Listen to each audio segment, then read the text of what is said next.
Hey guys, welcome back to the another video. Tamil Nadu அரசியல் களம். நீங்க ஒண்ணு பார்த்திருப்பீங்க.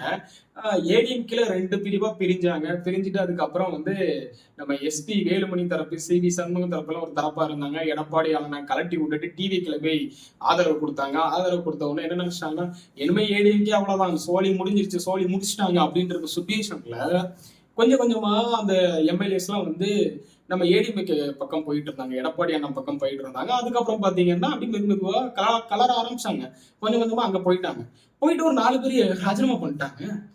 என்னடா 4 பேர் ராஜினாமா பண்ணிட்டாங்க, அப்படி என்ன அத்தனை பேர் ராஜினாமா பண்ண போறாங்க, பை எலெக்ஷன் நடக்க போகுது, அதுல கொஞ்சம் ஜெயிச்சு விசில் சின்னத்துல ஜெயிச்சு நம்ம டிவிக்கு ஃபுல் சப்போர்ட் கொடுத்துடலாம் அப்படின்னு மாதிரி பண்ணிட்டு இருக்காங்களா அப்படின்னு சொல்லிட்டு இங்க நிறைய பேர் யோசிச்சுட்டு இருந்திருப்பீங்க. அதான் நடந்துட்டு இருந்துச்சு. இப்ப என்னன்னு கேட்டீங்கன்னா, பேர் அங்க போய் ஜாயின் பண்ணிட்டாங்க. இது நம்ம நடக்காத மாதிரி தான் தோணுது.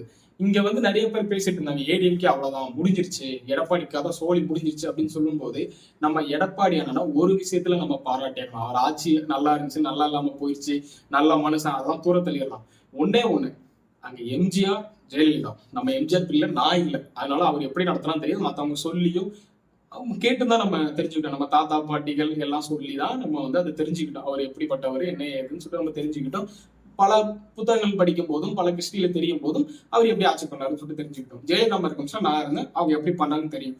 ஒரு சில குறைகள்லாம் சுட்டி காட்டி அதெல்லாம் கரெக்டா தான் பண்ணிட்டு இருந்தாங்க. லாஸ்ட் டைம்ல அவங்களோட பீகாப்ல கொஞ்சம் நல்லது பண்ணது ரொம்ப அதிகம்னு சொல்லலாம். லாஸ்ட் டைம்ல அவங்க பண்ணதெல்லாம், லாஸ்ட் டைம் அவங்க இறந்து போறதுக்கெல்லாம் கொஞ்சம் முன்னாடி எல்லாம் அவங்க ஆட்சியில் இருக்கும் கொஞ்சம் நல்லது நிறைய பண்ணிட்டு இருந்தாங்க. கொஞ்சம் அவங்களோட நடவடிக்கையே வேற மாதிரி தான் போச்சு. அதுக்கப்புறம் ஒரு ஆளுமை யார் இருப்பா அப்படின்னு கேட்கும்போது யாருமே இல்லை. அதான் ஏடிஎம்கே அதுதான் ஒண்ணு, அந்த ஆளுமே யாருமே இல்லை.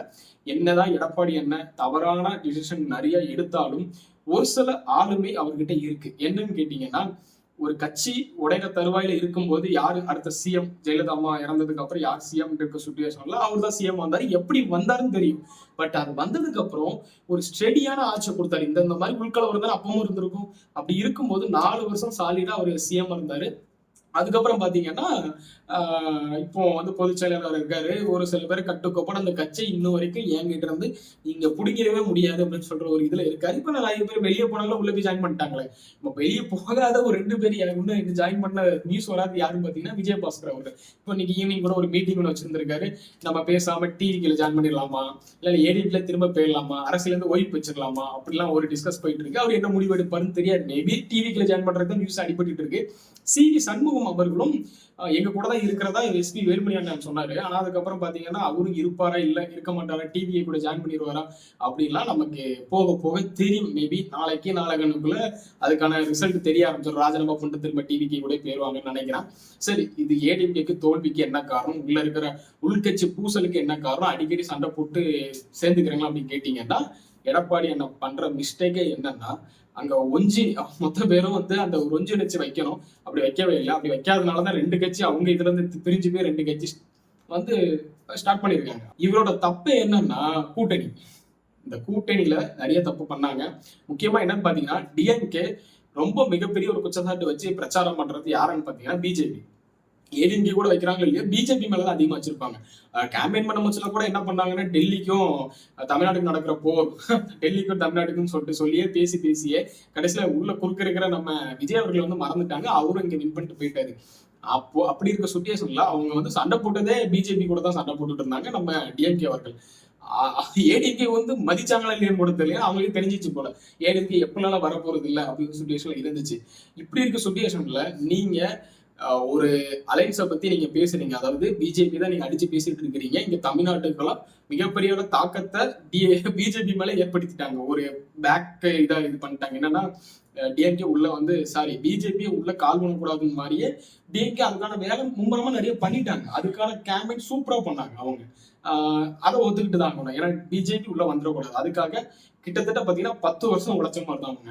அந்த அளவுக்கு பிஜேபி உள்ள விட்டுறக்கூடாது. ஏன்னா அலைன்ஸ் வித் நம்ம ஏடிஎம்கே கூட இருக்காங்க, அவங்க வந்துடக்கூடாது. அப்ப டைரக்ட் அட்டாக் டு நம்ம பிஜேபி அப்படின்னு இருக்கும்போது வேற மாதிரி ஆயிடுச்சு. ஓகேங்களா, அவங்க வரக்கூடாதுன்னு சொல்லிட்டாங்க. அது கேம்பெயின் பண்ணது பிஜேபி உள்ள வந்துடாது. அவங்க கூட நீங்க அலைன்ஸ் வைக்கிறீங்க. யார் வைக்கிறாங்க, ஏடிஎம்கே அலைன்ஸ் வைக்கிறாங்க. அப்படி வைக்கும் போது ஏற்கனவே பிஜேபி மேல இவங்க தமிழ்நாட்டு மக்களிடையே மிகப்பெரிய அளவுல ஒரு இதை நெகட்டிவா செட் பண்ணி வச்சுட்டாங்க. அது போக இவங்களே கொஞ்சம் நெகட்டிவ் பண்ணதான் செய்வாங்க. அது அவங்களுக்கு பெனிஃபிட் ஆயிரும் டிஎம்கேக்கு. அப்படி இருக்க சுச்சுவேஷன்ல நீங்க ஏடிஎம்கே பிஜேபி கூட அலைன்ஸ் வச்சதுதான் மிகப்பெரிய தவறு அப்படின்னு சொல்லிட்டு உள்கட்சியிலேயே நிறைய பேர் சண்டை போடுறாங்க, வெளியவும் சண்டை நடக்குது. இதுல அத்தனை பேர் சேர்ந்தா 1 கோடி ஓட்டு வாங்கியிருக்காங்க அப்படின்னு இருக்கும் போது அங்க எல்லாரும் ஓட்டும் விழுந்திருக்கு. மேபி இங்க ஏடிஎம்கே தனித்து நின்னுச்சுன்னா அந்த 40 சீட்டா 45 சீட் வாங்கியிருக்காங்க, அந்த சீட்டு கூட இருக்காதுன்னு தான் நினைக்கிறேன். கிட்டத்தட்ட 45 சீட்டு வின் பண்ணியிருக்காங்கன்னு நினைக்கிறேன். அப்படின்னு இருக்கும்போது தனிச்சு நின்றுருந்தாங்கன்னா இந்த 47 சீட்டு கூட வர்றதுக்கான வாய்ப்புகள் இருந்திருக்காது. மேபி வேணா ஒரு 5 சீட்டு 6 சீட்டு வின் பண்றதுக்கான சான்ஸ் இருக்கும். மிகப்பெரிய பண்ண மிஸ்டேக் எடப்பாடி அவர்கள் இந்த அலைன்ஸ் செட் பண்ணதுலயே பாதி சொதப்பிட்டாங்க. அதுக்கப்புறம் என்னன்னு கேட்டீங்கன்னா, மிகப்பெரிய கட்சி தலைவர்கள்லாம் வெளியே விட்டது. நான் மட்டும் தான் இருப்பேன் அப்படின்னு சொல்லும் போது அது எந்த விதத்துல ஏத்துக்கிறதுன்னு தெரியல. நீங்க டிஎம்கே எடுத்துக்கிட்டீங்கன்னா, டிஎம்கே உள்கட்சியில என்ன பூசல் இருக்கு, என்ன பகை இருக்குன்னு யாருக்கும் தெரியாது. ஏன்னா ஒரு சில பேருக்கு இன்னும் கோவம் இருக்கும்.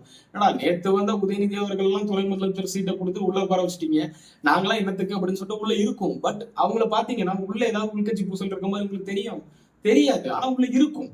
ஏன்னா அந்த மாதிரி அவங்க கட்சியை கலைஞர் இல்லாத போதும் ஸ்டாலின் இன்னும் துண்டு சீட்டு வச்சு பேசுற ஆளே அவங்க ஃபுல்லா கவர் பண்ணி வைக்கும் போது நீங்க இந்த மாதிரி சண்டை போட்டுட்டு இருந்தீங்கன்னா எனக்கு தெரிஞ்சு பை எலெக்ஷன் இல்ல ரீ எலெக்ஷன் வந்தா கூட நீங்க ஜெயிக்க மாட்டீங்க. அடுத்த 2026 30 31 எலெக்ஷன் வரும் பாத்தீங்களா, அப்பவும் நீங்க ஜெயிக்க மாட்டீங்க. இந்த மாதிரி ஒரு இதுக்கு ஏடிஎம்கே தள்ளப்பட்டுட்டு திரும்ப நீங்க அதை பில்ட் பண்ணணும். அது எந்த மாதிரி பண்றீங்கன்னு சொல்லிட்டு வேடிக்கை பார்க்கலாம். இது வரைக்கும் பெருசா ஒன்றும் அந்த ஏடிஎம்கேல பார்க்கல. ஏன்னா நீங்க கேம்பெயின் பண்ணும்போது மட்டும்தான் நீங்க வெளியே தெரிஞ்சீங்க. அதுக்கு முன்னால நீங்க வெளியே தெரியல.